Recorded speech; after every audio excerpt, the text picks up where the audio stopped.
is one of the spokespersons for President Tinubu, and he spoke recently, making a statement that governors could not pay salaries before Tinubu became president. He even said that those who say President Tinubu has no achievements are either blind, deaf, or dumb. And I'd like you to listen to him here. Yeah, so those who say there is no achievement, either they are blind, deaf, or dumb, but I will help them today.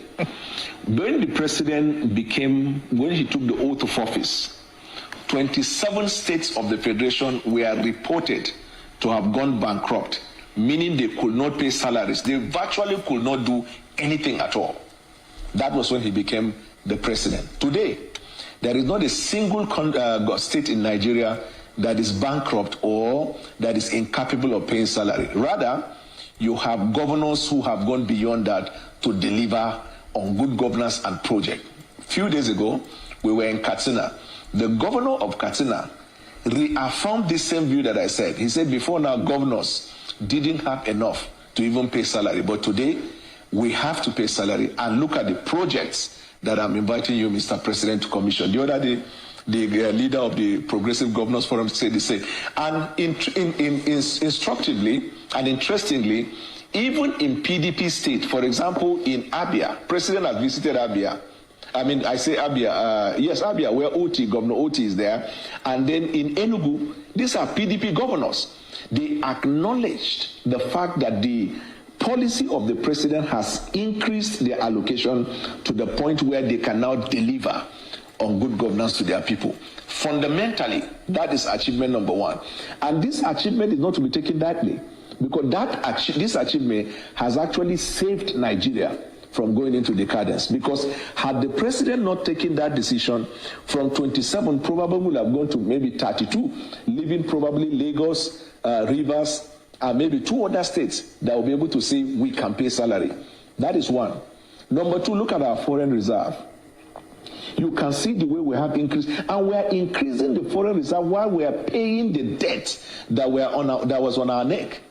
Look at the foreign, I talked about the foreign reserve. Now look at you just talk about NEL fund, the students. Now the son of nobody, people who are indigent, who have dreams to become something in life, can have access to funds to fund their education.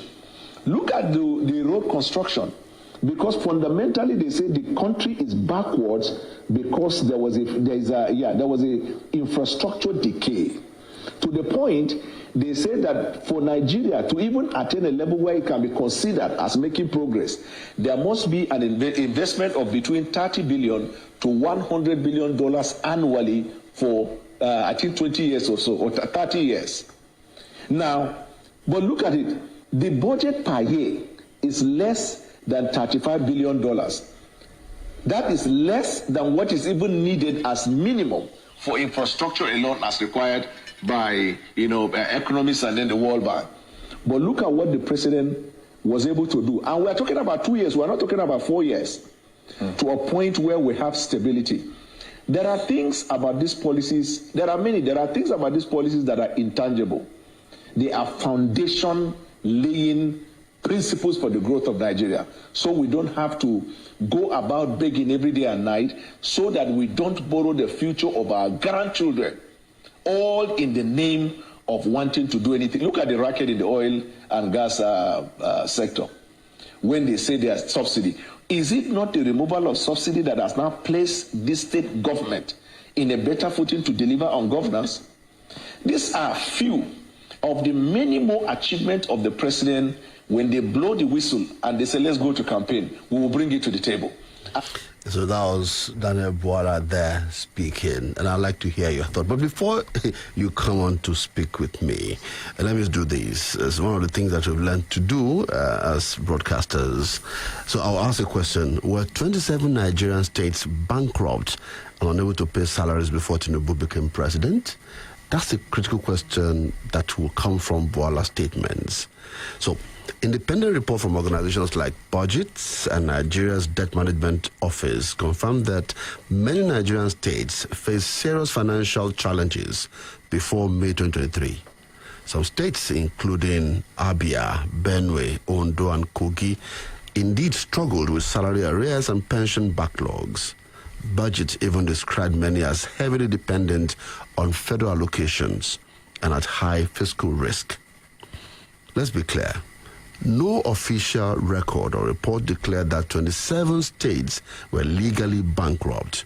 While some media reports use the term bankrupt to describe economic distress, no Nigerian state was formally declared insolvent even in those years.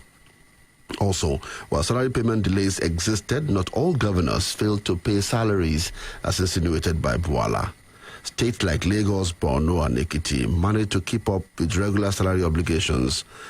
So, to conclude that these 27 states were bankrupt and could not pay salaries before President Tinubu took office seemed to be exaggerated and partly false.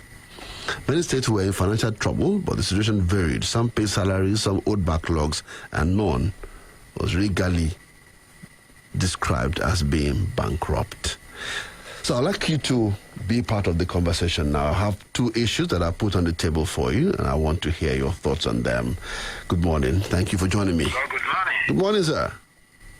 Yeah, my name is Sanyolu Adeyemo. I'm calling from Odola. Mr. Adeyemo, good morning and welcome. Yeah, firstly, let me go into what Bwala is saying, that it's difficult for some governors to pay salary before 2023.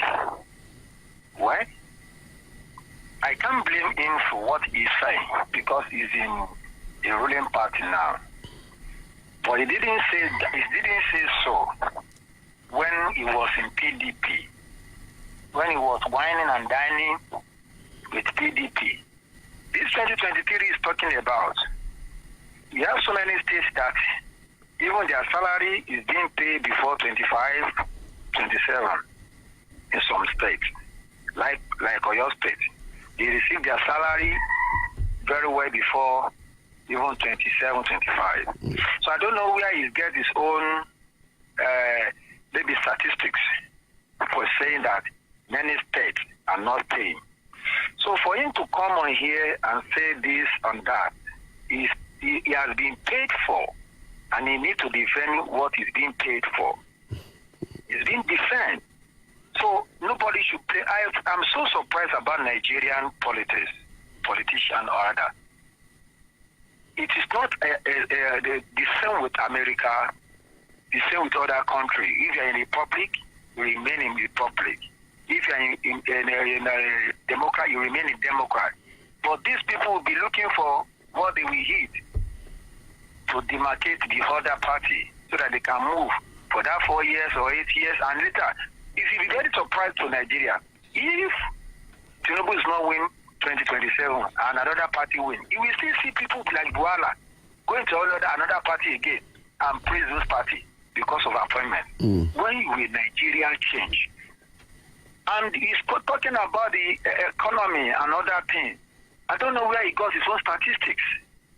I want Bwala to go around the town, to go around the city, without any law enforcement agency, and saying all this in the presence of the people that are suffering. Let's continue. We will see come back.